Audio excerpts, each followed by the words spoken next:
আপনি যখন বউ হবেন, বউ থেকে মা হবেন, তখন আপনার কোনো বিশ্রাম থাকবে না। অসুস্থ শরীরটা নিয়েও আপনাকে সব করতে হবে।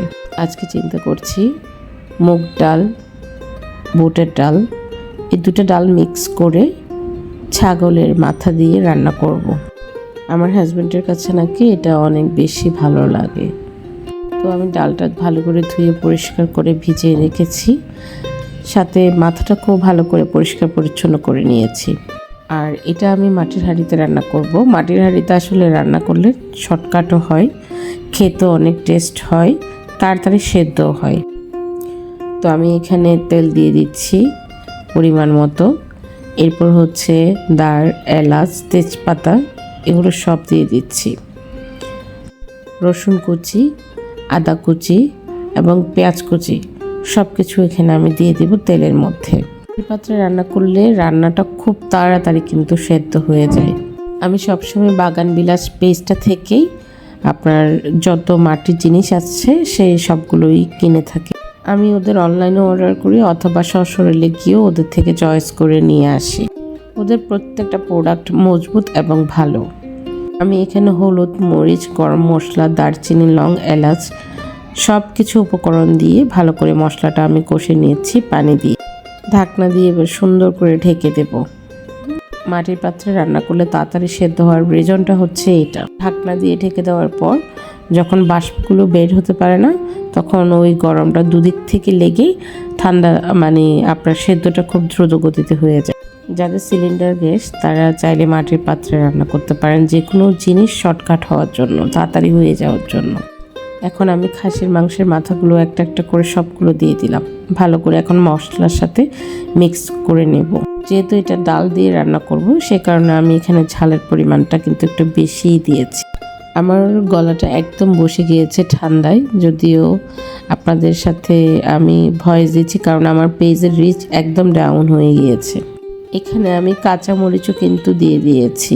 দেখেন আমার এটা ভালো সুন্দর একটা কষে এসেছে। দেন এখানে আমি এখন আস্তে আস্তে করে আমার যে ডালটা আছে ডালটা আমি দিয়ে দেবো।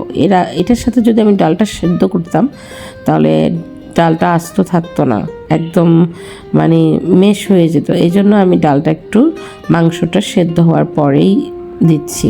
বেশ কিছুদিন অসুস্থ থাকার কারণে আমি ভিডিও দিতে পারিনি। এই কারণে আমার অনেক ফলোয়ার, ভিউজ, রিচ সব কিছু ডাউন হয়ে গিয়েছে। এখন আস্তে আস্তে চেষ্টা করছি আমি আপনাদের সাথে আমার ভিডিও দেওয়ার জন্য। যদিও সর্দি, ঠান্ডা, কাশিটা আমার খুব ভালোভাবেই লেগেছে। এই যে দেখুন ডালটা দিয়ে দেওয়ার পর ঠিক এই পর্যায়ে আছে। এখন এটা আমি ভালো করে সমস্ত মশলার সাথে মিক্স করে নিই। আর এখানে আমি পরিমাণ মতো পানিও অ্যাড করে দিয়েছি। এখন ভালো করে সব কিছু মিক্স করে আমি এখন আবার ঢাকনা দিয়ে ঢেকে দেব। এই রান্নাটাতে ঝালের পরিমাণটা একটু বাড়িয়ে দিলে এই রান্নাটা খেতে অনেক অসাধারণ হয়। আমার হাজব্যান্ড এই রান্নাটা খুব পছন্দ করে, বিশেষ করে ছাগলের মাথা বুটের ডাল দিয়ে রান্না করলেও অনেক বেশি পছন্দ করে। রান্নাটা আপনাদের কাছে কেমন লেগেছে জানাবেন। সহযোগিতা করলে আমরা আসলে এগিয়ে যেতে পারবো।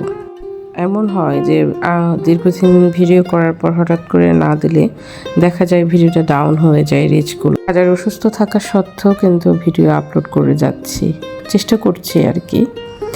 তো দেখুন রান্না সম্পূর্ণ কমপ্লিট, ধনেপাতাও দিয়ে দিয়েছি।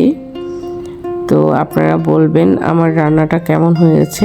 আপনারাও চাইলে মাটির হাঁড়িতে রান্না করে দেখতে পারেন, আপনাদেরও অনেক ভালো লাগবে। মাটির হাঁড়িতে রান্না আসলে অনেক মজা হয়। দেখুন ডালটাও খুব সুন্দর ভালো সেদ্ধ হয়েছে। আপনি চাইলে এটা সাদা ভাত বা রুটি দিয়েও খেতে পারেন।